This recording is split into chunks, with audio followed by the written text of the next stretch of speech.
नमस्कार। आजको यस विश्लेषणमा हामी नेपाली क्रिकेटको एकदमै रोमाञ्चक तर अलिकति तनावपूर्ण मोडको कुरा गर्दैछौँ। साँच्चै भन्नुपर्दा एकातिर बोर्डरुमभित्र प्रशासनिक लफडा र छानबिनको कालो बादल मडारिरहेको छ भने अर्कोतिर क्रिकेटकै सर्वोच्च शिखर अर्थात् टेस्ट मान्यता पुग्ने ऐतिहासिक अवसरले हामीलाई पर्खिरहेको छ। अब यो कन्ट्रास्ट हेर्नुस् त। एकातिर सरकारको छानबिन र सम्भावित कारबाहीको गम्भीर परिस्थिति छ, अनि ठिक विपरीत दिशामा आइसिसीको भावी योजनाले हाम्रा लागि अत्यन्तै उज्यालो सम्भावनाको ढोका खोलेको छ। मैदानमा हाम्रा खेलाडीहरूले रगत पसिना बगाइरहँदा बाहिरको यो प्रशासनिक सङ्कटले उनीहरूको वर्षौँदेखिको सपनामाथि कतै ब्रेक त लगाउँदैन भन्ने चिन्ता सर्वत्र छ।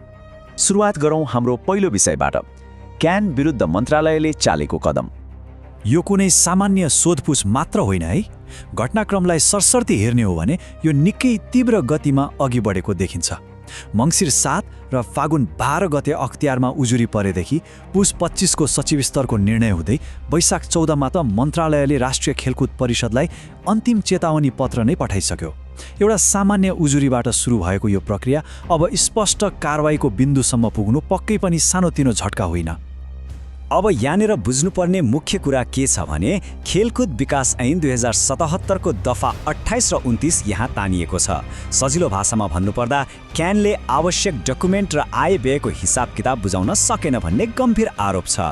यसैको आधारमा मन्त्रालयले निलम्बनसम्मको कारबाही किन नगर्ने भनेर सोधिसकेको अवस्था छ। विचार गर्नुस् त, क्रिकेटको क्रेज यति माथि पुगेको बेला निलम्बन जस्तो कुरा आउनु कति डरलाग्दो कुरा हो। अब के होला त? क्यान साँच्चै निलम्बनमै पर्ला कि सबै कुरा पारदर्शी रूपमा बाहिर ल्याएर स्पष्टीकरण देला?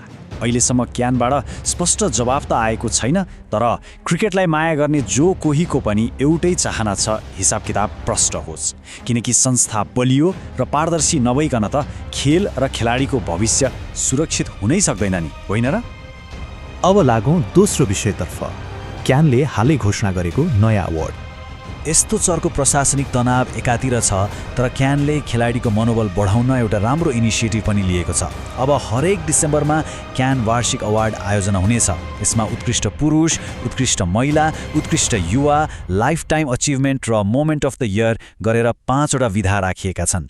जति नै लफडा भए पनि मैदानमा ज्यान दिएर खेल्ने खेलाडीहरूको मेहनतको कदर हुनु चाहिँ एकदमै सकारात्मक र आवश्यक पक्ष हो। अब जाउँ आजको सबैभन्दा रोमाञ्चक विषयमा, आइसिसीको टेस्ट मान्यता दिने नयाँ मास्टर प्लान। अहिले हेर्नुहुन्छ भने विश्वमा जम्मा 12 वटा देशले टेस्ट खेल्छन् अनि 20 वटाले ओडिआई।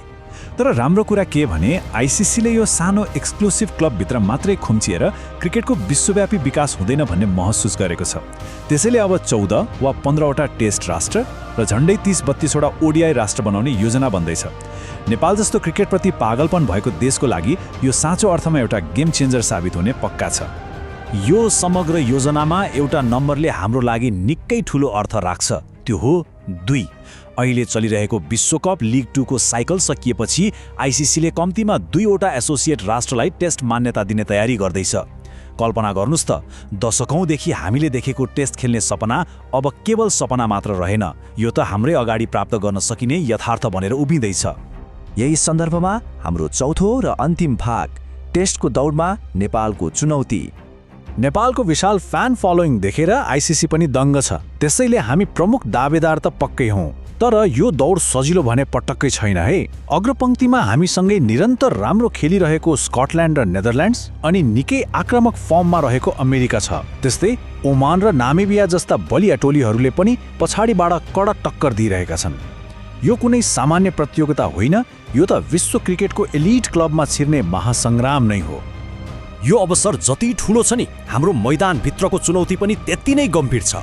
अहिलेको लिग 2 मा हाम्रो लय खासै राम्रो देखिएको छैन। यो ऐतिहासिक मौका गुमाउनु भनेको हामी अर्को 10 वर्ष पछाडि धकेलिनु हो। त्यसैले अब ओडिआई स्टाटस मात्रै जोगाएर पुग्दैन।